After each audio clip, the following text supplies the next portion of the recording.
The TV suddenly cuts to an emergency broadcast, and the whole mood changes. It's a full-on warning about something called a spore storm. This isn't just rain, it's clouds carrying billions of infectious spores. The instructions are clear: stay inside, lock everything, and whatever you do, do not leave. It's giving major apocalypse energy. The broadcast goes into the grim details of the infection, breaking it down into stages. It starts with flu-like symptoms, but there's no cure. Then it gets wild with paranoia, hallucinations, and a weird desire to socialize. It's like the spores hack your brain, turning you into a puppet, which is low-key terrifying to think about. The final stage of the infection is called blooming, which sounds pretty, but is probably not. The infected get an uncontrollable urge to go to a high place. The broadcast ends by pointing to a survival manual and a web page for more info, leaving the protagonist with more questions than answers about this whole situation. Checking out the house, the main character notices the spores swirling outside the living room window. The front door is a definite no-go. The basement is also a major risk because of a broken lock and old vents. It feels like the whole house has weak spots, making the safety of being inside feel a little less secure. Just as the reality of the storm sets in, the phone rings. It's Ona, the new neighbor who just moved in.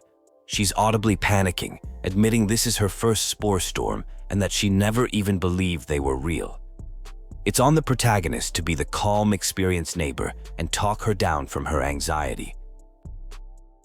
The main character walks Ona through the new rules from the emergency broadcast since she doesn't have a computer to check the webpage. He tells her to lock all her doors and windows because the spores travel through the air now. He promises to be on call if she needs anything, establishing a lifeline between the two houses. After the call, the protagonist is left hoping Ona will be okay, feeling a bit of responsibility for his new neighbor. The game establishes that the developers are building out a whole Spore Storm universe, with a sequel planned that will feature these characters. This remastered version is meant to set the stage for a bigger story. Just when you thought things couldn't get more stressful, someone starts knocking on the basement door. This is not the kind of late-night visitor anyone wants during a parasitic spore storm. It adds a new layer of danger, turning the supposedly safe house into a potential trap with an unknown person trying to get in. The person in the basement is a guy named Hugo. He claims he was just walking down the street when the alarm went off and took refuge in the first open place he could find, which happened to be the protagonist's basement. His story is a little suspicious, but he sounds desperate to get out of the poorly sealed basement.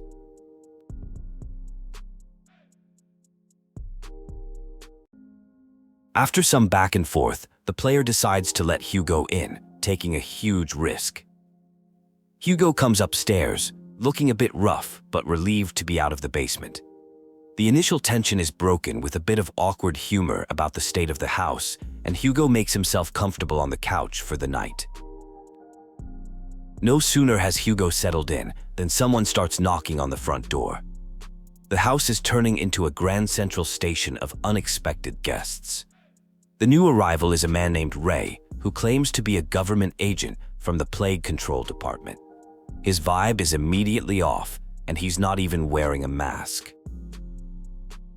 Letting Ray inside turns out to be a fatal mistake. As soon as he enters, Hugo recognizes him, and it's clear they have some kind of history. Ray seems to glitch out, twitching and speaking strangely. He's obviously infected, and his presence immediately infects the protagonist, who starts feeling dizzy and losing control.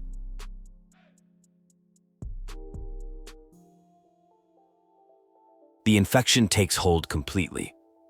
The protagonist's thoughts are no longer his own, replaced by an overwhelming desire to be beautiful and to bloom. He feels like a puppet being controlled from the inside, his body moving on its own towards a high place. This leads to the first bad ending, a grim fate of becoming one of the infected. In another timeline, the protagonist calls Ray out for not wearing a mask. Ray seems confused, says he'll come back with one, and just leaves. This choice avoids immediate infection, but doesn't solve the mystery of who he is. Shortly after, a new voice calls out from the attic window, adding another stranger to the chaotic night. The person on the roof is named Noah, and he claims to be a TV repairman who was working on the neighbor's house when the storm hit. He's wearing a mask, but his story seems a bit shaky. He's desperate to get inside because he says he can see infected people wandering the streets below and needs a way down.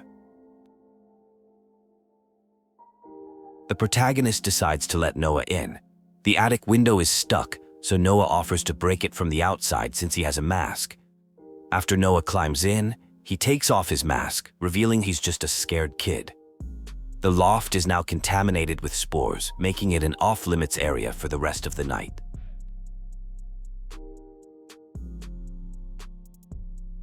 The doorbell rings yet again. This time, it's a police officer named Sylvia. She's there to make sure everyone is following the safety rules. She warns against letting anyone into the house as the risk of infection is at an all-time high. Her presence adds a sense of official authority to the chaotic situation.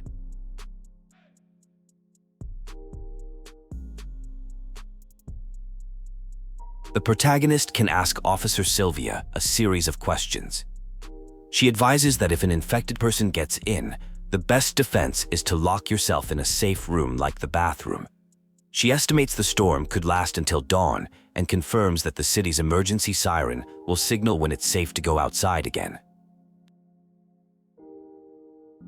Just after the officer leaves, Ona calls again. This time, she's worried about whether the tap water is safe to drink, fearing it could be contaminated by airborne spores. After checking the official webpage, the protagonist reassures her that the water system is isolated and safe, leading to a cute, flirty moment between them. With both Hugo and Noah now taking refuge in the living room, some awkward and tense interactions unfold. Hugo is cynical and snarky, while Noah is more reserved. They bicker a bit about the couch and the general weirdness of the situation, highlighting the strange dynamic of being trapped with complete strangers. Officer Sylvia returns, this time with a specific warning. She's looking for a dangerous man who has been seen in the area, and she identifies him as Hugo. This creates a massive dilemma for the player. Trust the police officer or trust the stranger they just let into their house? It's a classic moral crossroads. In one branching path, the player decides to tell Sylvia that Hugo is in the living room. Sylvia's demeanor changes instantly, her eyes looking strangely inhuman. She thanks the protagonist for their cooperation, and it becomes clear she is not what she seems. This choice leads to another bad ending where the protagonist is doomed. Another option is to lie to Sylvia, pretending not to have seen Hugo. After she leaves, the protagonist confronts Hugo, who explains that Sylvia is incredibly dangerous and that if she found him, they would both be dead. He pleads for trust, creating a tense alliance against the mysterious officer. Ray, the weird government agent, returns, this time with a mask. He's still trying to get inside, now offering a water filter that he claims is necessary for survival.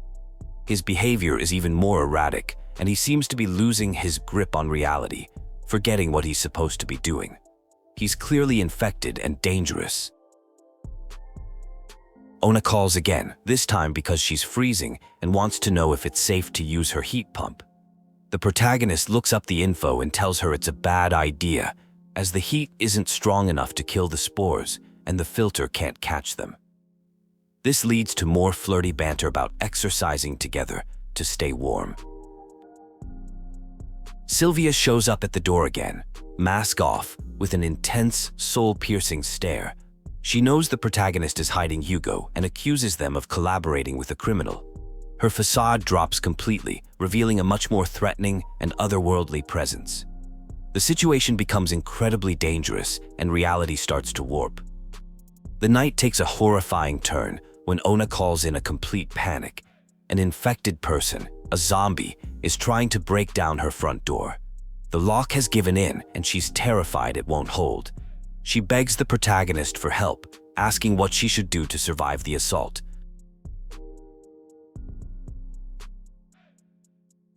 Following Sylvia's earlier advice, the protagonist tells Ona to lock herself in her bathroom and wait for the authorities to handle it after the storm. He reassures her that he'll call for help and that she'll be okay, promising to go on a date with her once the whole ordeal is over. It's a moment of hope in the chaos. An emergency announcement declares the spore storm is over and it's safe to go outside. This feels like a trap. If the player chooses to go out, they find the streets eerily empty. The protagonist is drawn to the city observatory, a high place, and the narration is filled with words like "beautiful," signaling another infection ending. Choosing to stay inside after the announcement proves to be the correct move. The storm finally ends for real, and Hugo and Noah prepare to leave. Hugo thanks the protagonist for their kindness, and they make plans to exchange numbers. It's a peaceful resolution after a night of pure chaos, leading towards a good ending.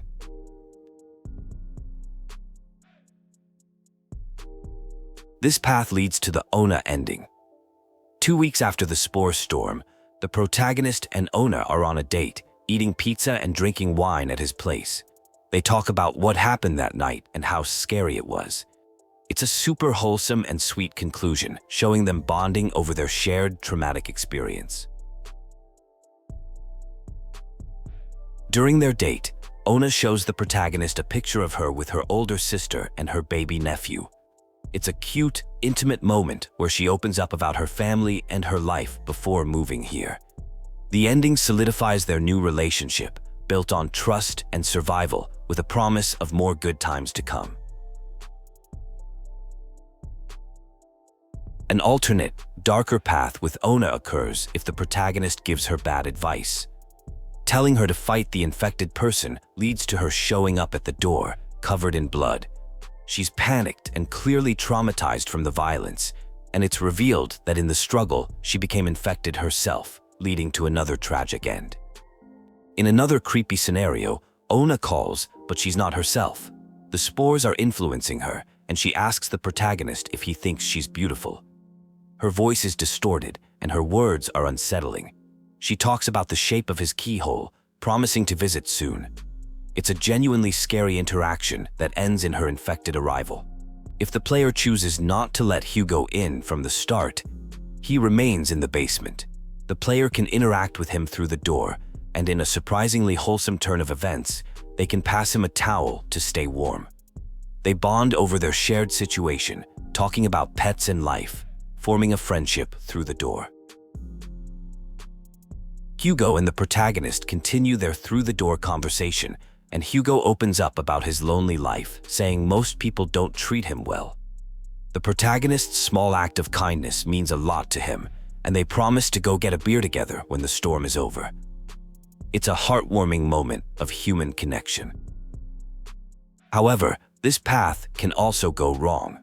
Hugo's loneliness intensifies, and he starts sounding strange, mentioning that he misses his dog when he previously said he had a cat. This is a subtle hint that he's become infected in the basement. Letting him in at this point results in him attacking the player, leading to a bad ending. If the player questions Noah's story about being a TV repairman, they can call Ona to verify. She confirms her TV is working fine, exposing Noah's lie.